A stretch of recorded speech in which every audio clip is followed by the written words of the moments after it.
సాధారణంగా హీరోలను మనము తెరపై చూస్తాము, కానీ మన కమ్యూనిటీలో హీరోలు మన మధ్యనే ఉన్నారు. ఈరోజు మనం వారిని గౌరవించే అవకాశం వచ్చింది. వారు తమ ఆరోగ్యం కోసం నిలబడడమే కాకుండా స్త్రీలకు రొమ్ము క్యాన్సర్ పరీక్ష చేయించుకోవటానికి స్ఫూర్తినిచ్చారు.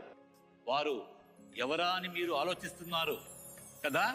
మన కళ్యాణ్పూర్ నుండి తారా గారు మరియు సుష్మా గారు వారికి వారు రొమ్ము క్యాన్సర్కు పరీక్ష చేయించుకోవడం ద్వారా గొప్ప ధైర్యాన్ని చూపించారు.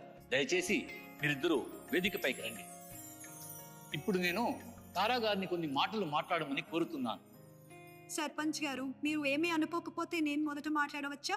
తప్పకుండా సుష్మా గారు, మొదలు పెట్టండి. ఒకరోజు ఎటువంటి లక్షణాలు లేకపోయినా తనంతట తానుగా రొమ్ము క్యాన్సర్కు తారా గారు పరీక్ష చేసుకున్నారని తెలుసుకుని ఆశ్చర్యపోయాను. ఒకవేళ ఆమె రొమ్ము క్యాన్సర్ పరీక్ష యొక్క ప్రయోజనాల గురించి నాకు చెప్పకపోయి ఉంటే నేను ఎప్పటికీ చెకప్కు వెళ్ళేదానిని కాదు. నా జన్మన నుండి ఒక అసాధారణమైన డిశ్చార్జ్ రావడం నేను గమనించి ఆరోగ్య సంరక్షణ సిబ్బందికి చెప్పాను. ఆరోగ్య సంరక్షణ సిబ్బంది మా ఇంటికి వచ్చినప్పుడు తదుపరి పరీక్షల కోసం నన్ను ప్రభుత్వ ఆసుపత్రికి వెళ్ళమని ఆమె సలహా ఇచ్చారు. అప్పుడే నాకు రొమ్ము క్యాన్సర్ యొక్క ప్రారంభ లక్షణాలు ఉన్నట్లు తెలిసింది.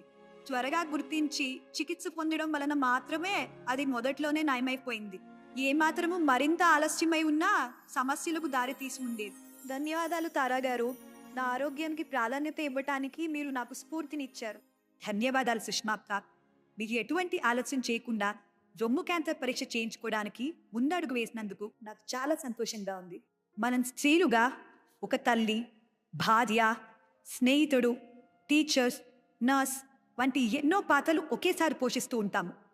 అలాగే ఇంట్లో ప్రతి ఒక్కరిని జాగ్రత్తగా చూసుకుంటాం. కానీ మన గురించి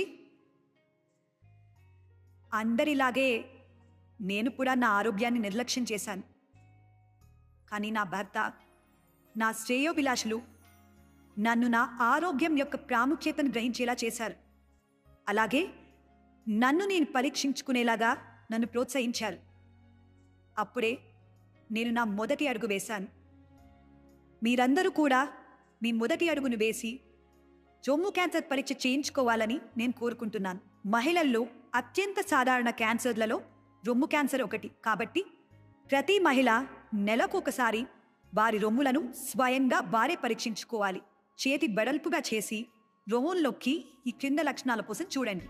రొమ్ము లేదా చంకలలో వాపు, రొమ్ము యొక్క చర్మంపై సొట్ట, గుంతలు, రొమ్ము యొక్క సైజ్, ఆకారం, రంగు మరియు చర్మంలో మార్పు, రొమ్ములో ఏదైనా డిశ్చార్జ్ లేదా నొప్పి, ఒక్కసారిగా శరీర బరువు తగ్గిపోవడం. ఇటువంటి మార్పులు లేదా లక్షణాలు మీలో మీరు ఏవైనా గుర్తించినట్లయితే నిర్లక్ష్యం చేయకండి, ఆలస్యము చేయకండి. వెంటనే CHO, ANM లేదా ఆశా వారికి తెలియజేయండి. ఒకవేళ మీకు ఎటువంటి లక్షణాలు లేకపోయినా కూడా మీరు పరీక్ష చేయించుకోండి, మీ ఇంట్లోనే ఉచితంగా. దయచేసి సహకరించండి. అలాగే వారి ప్రశ్నలకు సరిగ్గా సమాధానాలు ఇవ్వండి. వారు మీ రొమ్ములను గోప్యంగా పరీక్ష చేస్తారు. దగ్గరలోని ప్రభుత్వ ఆసుపత్రిలో రొమ్ము క్యాన్సర్కు చికిత్స కూడా ఉచితమే. మీరు నిర్లక్ష్యం చేస్తే రొమ్ము క్యాన్సర్కు దారి చూపినట్టే. మీరు ఆరోగ్యంగా ఉన్నా కూడా 30 సంవత్సరాలు దాటిన తర్వాత ప్రతి 5 సంవత్సరాలకి రొమ్ము క్యాన్సర్ చెకప్ చేయించుకోండి. త్వరగా గుర్తించండి, క్యాన్సర్ను సులభంగా తరిమి కొట్టండి. జారీ చేయువారు వైద్య ఆరోగ్య మరియు కుటుంబ సంక్షేమ శాఖ, ఆంధ్రప్రదేశ్ ప్రభుత్వం.